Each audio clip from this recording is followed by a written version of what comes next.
Olá, bem-vindo, bem-vinda a mais um vídeo do Emerson Garin Podcast. E no vídeo de hoje nós vamos abordar um tema também interessantíssimo. Nós vamos falar daquele que é, na minha opinião, o maior inimigo do desenvolvimento pessoal, o maior inimigo do progresso. Não só a nível pessoal, mas também a nível social e até a nível nacional. Estamos a falar aquele que é o maior inimigo do progresso de qualquer pessoa, de qualquer nação.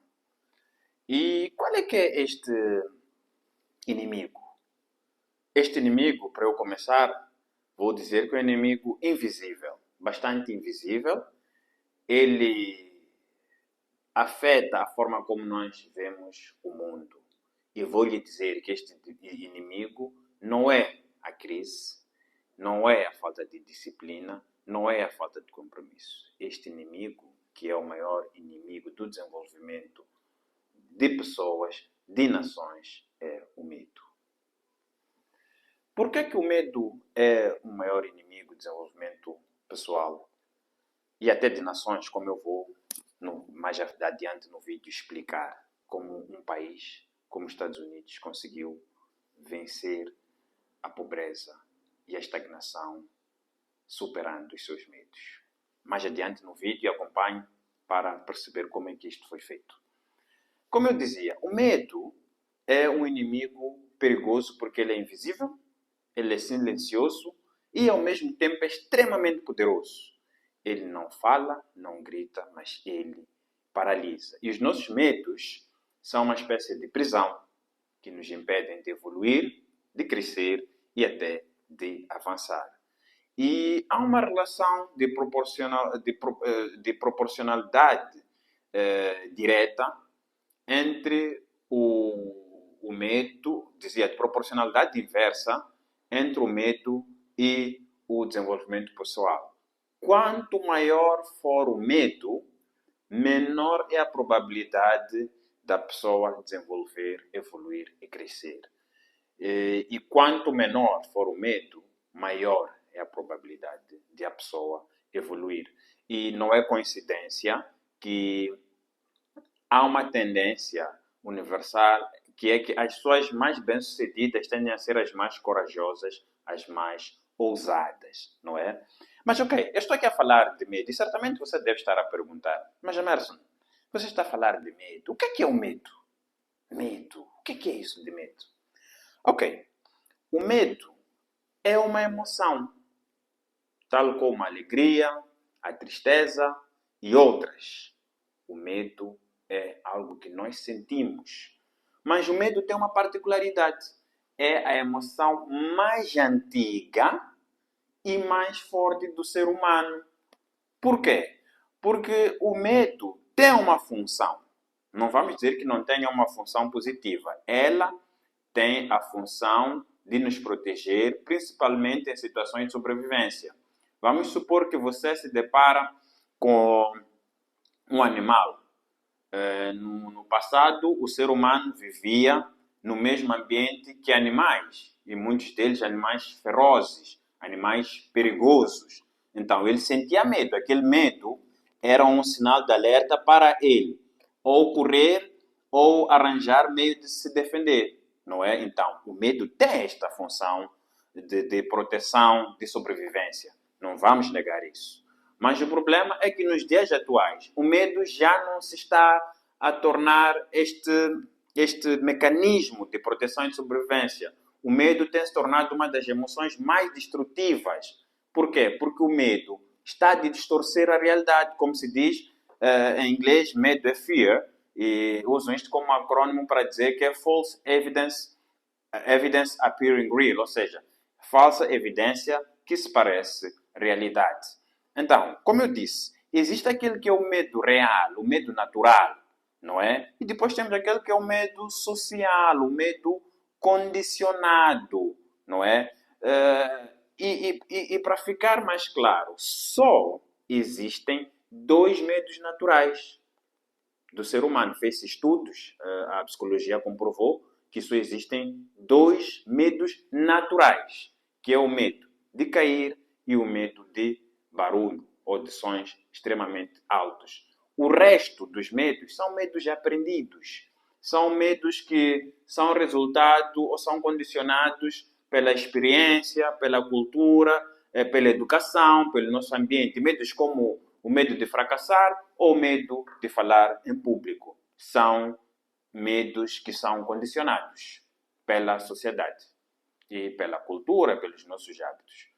E, como eu dizia, o medo tem esta capacidade de distorcer, diluir, fragmentar a realidade. Eu dei o exemplo do animal feroz, não é? Estamos aqui a falar do medo real. Se algum de nós nos depararmos com, vamos supor, um tigre, um leão, um urso, dependendo da zona onde nós estamos localizados, um animal feroz ou uma cobra, a tendência é nós tentarmos ou fugir ou nos defendermos. Mas isso faz parte daquela que é a função natural do medo, que é garantir a nossa proteção e a nossa sobrevivência. No entanto, o que tem acontecido é que, como eu disse antes, o medo já se tornou algo que vai além daquilo que é a sua função natural, que é nos proteger. Nós já estamos a usar o medo para distorcer realidade. Eu vou dar o exemplo de um medo que não é um medo natural. Por exemplo, alguém faz inscrição numa escola de natação, quer aprender a nadar, mas a pessoa não vai assistir às aulas ou tem medo de afogar-se porque ouviu na televisão ou na rádio que alguém se afogou. Estamos aqui perante um medo real ou um medo condicionado, um medo emocional? É mais um medo emocional por causa daquilo que a pessoa associa ao ato de nadar. Não é um facto. Então, este tipo de medo não se baseia em factos, se baseia numa percepção, não é? E eu vou agora explicar qual é a maior origem dos medos na nossa sociedade contemporânea. O que é que mudou desde os antepassados até hoje? O que mudou é que hoje em dia nós estamos mais expostos à informação. Estamos mais expostos à comunicação social, mais expostos às redes sociais, mais expostos à informação. E daí que a maior fonte dos medos de hoje em dia são os mídias, não é? Por quê?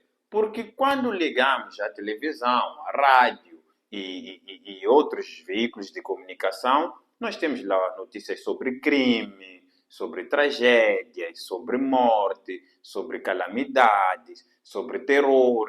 E muitas das vezes essas notícias são transmitidas de forma a apelar à nossa parte emocional. Por exemplo, usam linguagem exagerada, algum sensacionalismo, é usada também uma música de fundo um pouco mais dramática e um tom constante de desgraça. Então, estes veículos de informação contribuem para o aumento dos nossos medos. Não estou a dizer que não existam perigos reais. Existem calamidades, existe fome, existe terrorismo, existe crime.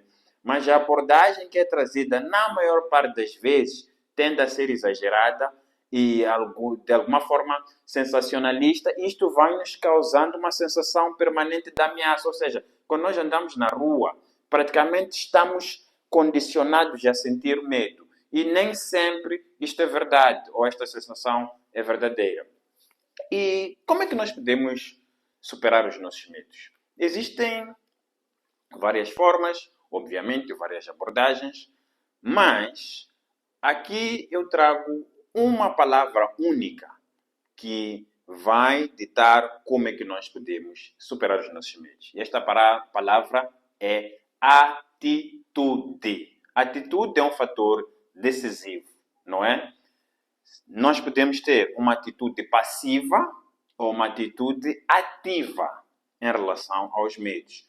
O que é uma atitude passiva? É você estar numa situação em que você vê que não cresce, não desenvolve, as coisas não mudam, mas a sua atitude é de retrair-se, evitar tomar decisões, não é? A indecisão, adiar escolhas importantes e permanecer na zona de conforto. Isto demonstra uma atitude passiva perante os medos. Ou seja, você prefere se esconder e não enfrentar.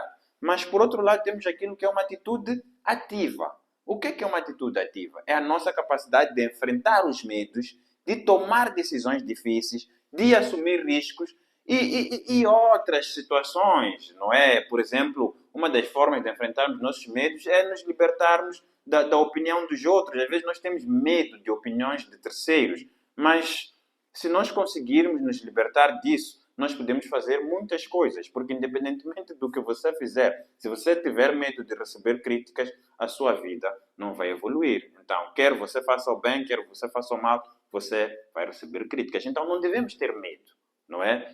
E, como eu disse anteriormente, a diferença entre os que vencem e os que perdem tem muito a ver com a atitude. Enquanto uns usam o medo como desculpa para não evoluir, os outros usam o medo como motivação, como combustível. Uma vez eu vi uma frase muito interessante que dizia assim: e se der medo?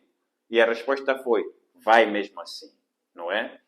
E se nós formos a notar, as pessoas mais medrosas, vamos lá dizer, pessoas mais conservadoras, tendem até, elas acreditam que proteger aquilo que tem é a melhor maneira de viver. Mas essa é uma atitude de medo. E vamos perceber que esta atitude de medo faz até perdermos aquilo que nós temos. Um exemplo muito clássico: dinheiro, não é? O medroso ou conservador guarda. O ousado investe. Obviamente, de forma calculada, racional, mas investe, amplia, não é? E ele cria mais dinheiro. Mas aquele que guarda tende até a perder aquilo que guardou. E eu disse no início que haveria de explicar como o medo até afeta a forma como um país desenvolve, como uma nação cresce. Eu vou dar o exemplo histórico dos Estados Unidos da América. Em 1933, após a Grande Depressão, os Estados Unidos estavam mergulhados numa grande crise. Numa grande crise. Muitas pessoas desempregadas, bancos falidos. Era uma atitude de pânico e medo generalizado nos Estados Unidos da América. Mas nessa altura, os Estados Unidos teve a sorte de ter um presidente chamado Franklin Roosevelt. E o Roosevelt, no seu discurso inaugural, não é, disse que o maior inimigo do desenvolvimento dos Estados Unidos ou da nação não era a crise em si, mas era o medo da crise. Ou seja, ele disse no discurso que a única coisa que nós devemos temer é o próprio medo. Devemos ter medo de ter medo. Outro exemplo é do Napoleão Bonaparte, que ele tinha sempre uma tendência de agir onde os outros hesitavam, ele tinha uma tendência mais corajosa e o resto é história. Há uma frase muito interessante do Napoleão, que ele dizia que a hesitação destrói mais impérios do que o erro. Então, a indecisão é pior do que erro, não é? É preferível fazer algo e errar do que não fazer. A omissão é pior, ou a inação é pior do que a ação errada. Antes fazer e mal feito do que não fazer. E dados científicos, como eu disse, comprovam vários estudos que as populações, os países, as pessoas mais medrosas tendem a ser as populações que estagnam, que não desenvolvem. E as menos medrosas são populações que tendem a migrar, a empreender, a inovar. Ou seja, enquanto o medo aprisiona, a ousadia, a coragem constrói, desenvolve, não é? Então, é isto que nós temos que perceber em relação ao medo. Agora, ser destemido não significa que nós não sentimos medo, mas significa não permitir que o medo governe a nossa vida, que independentemente do medo, nós partamos para a ação.